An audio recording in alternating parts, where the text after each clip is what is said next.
Yes, splendid comeback for the boys of Fritz Gaston. And, well, the catch-all analysis is always that they've been defending better than their counterparts on the Green Archers side. But if you take a look at the scores really and the figures, it's more because their big men have been doing a better job tending to the boards. And that has translated into, yes, of course, more rebounds and more points. And their presence inside has also been defensively quite a factor.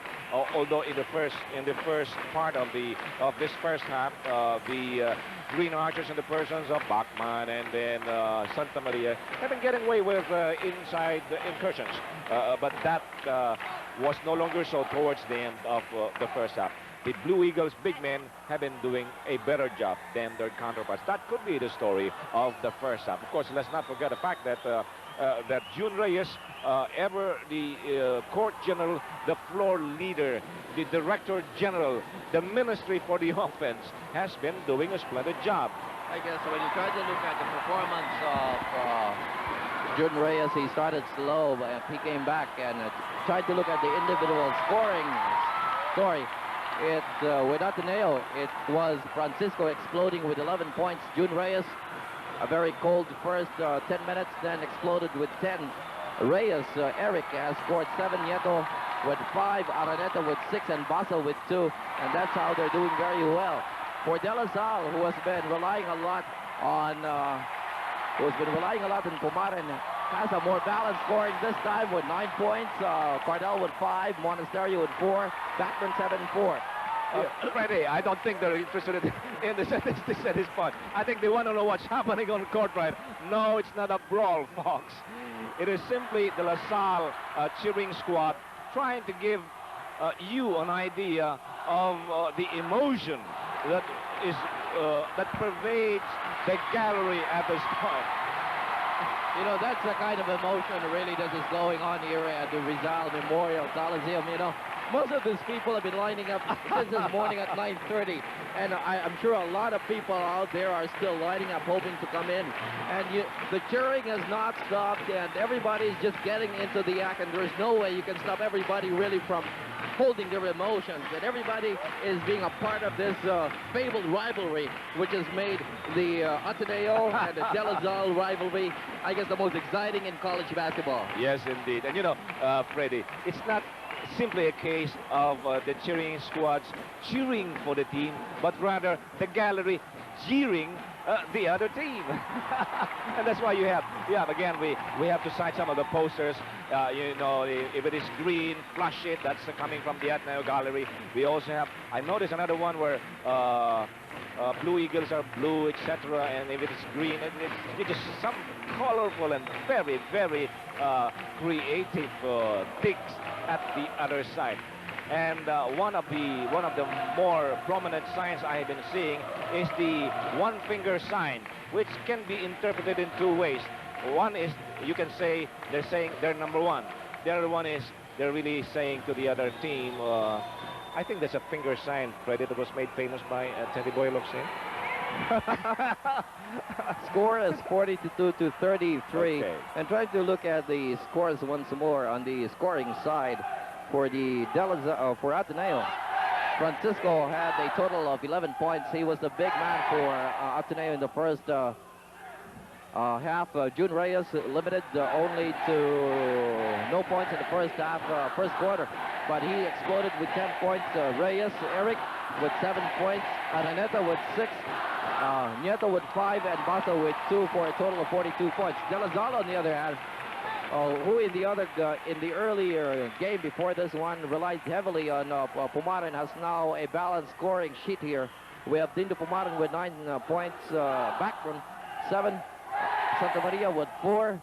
You have Monasterio with 4, Cardell, splendid young player, 5, and Limpot with 2, together with Peralta with 2 for a total of 33 points. So it's really how you see both teams play a very consistent game.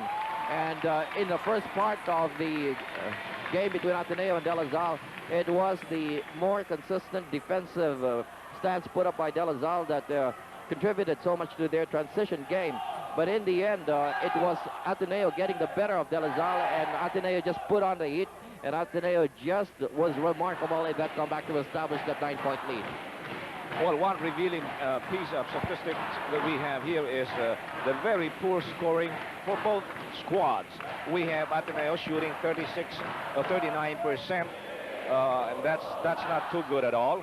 We have LaSalle shooting 36%, but something even more significant is this: De La Salle has been shooting only 31% from the foul throw area.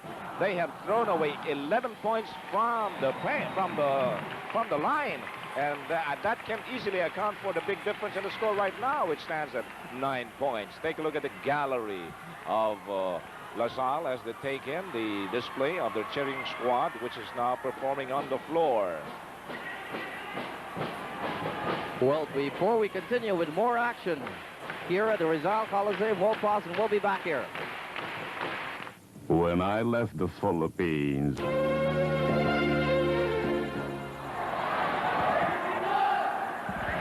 we're back here at the Rizal Coliseum, site of the rivalry that has never died down. It continues to live on between the De La Salle Green Archers and the Ateneo High-Flying Eagles. The Eagles leading 42-33. If they win this game today, they will win their second straight championship.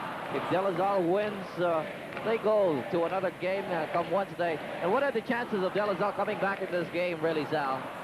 I said it before, and I said again, if even the miniskirt can make a comeback, why not LaSalle? Well, one thing, I think from the statistics, Freddie, it is obvious that both teams are tense up, all tense up. It's simply because of the significance of this game. If Ateneo, as we've been saying, wins today, it's the end of the season, and LaSalle is looking to extend, hoping to win today. And because of that, they've not been shooting properly. They've not been shooting well. And this now moves over responsibilities for the game, for the big men to tend to the boards. And it is a case of Ateneo doing the much better job.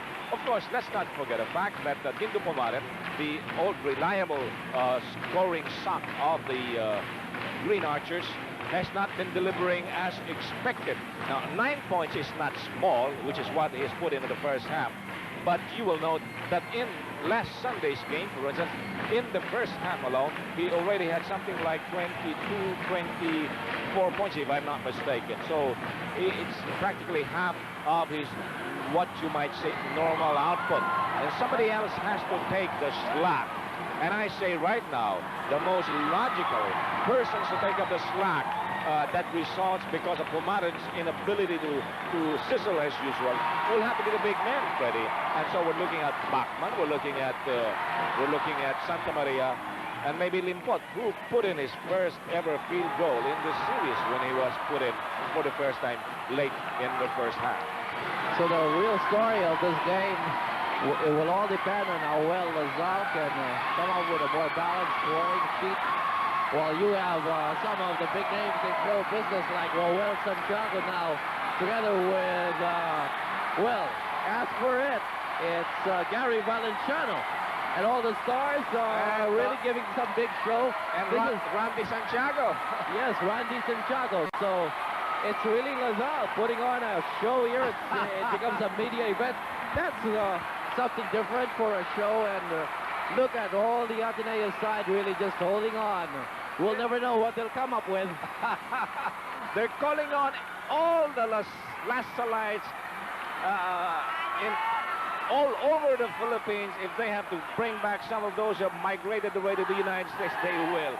And so right now, it's the biggest stars that they can put together, rallying the Green Archers gallery, trying to revive their spirits and hoping to inject some life into the sputtering offense of the Green Archers on court. We're not talking about the gallery. After all, we're really here for a championship game. This is the championship game between Ateneo and De La Salle. We're coming to you live here at the Rizal Memorial Coliseum. You know, Sal, it's been quite a while since we had a show like this, and I think for amateur basketball, this could be a very big boost because amateur basketball in this country so far needs a big injection in the arm to keep it live. Yes, Freddie, I'm gonna go out on a limb at this point, all right? If it is basketball statistics, I'll do it anytime. But since we're now leaving the area of simple statistics, we'll just say that as far as the cheering matchup is concerned, I say that LaSalle has the edge at this point. And we'll have more about the Ateneo side of it after we take this break.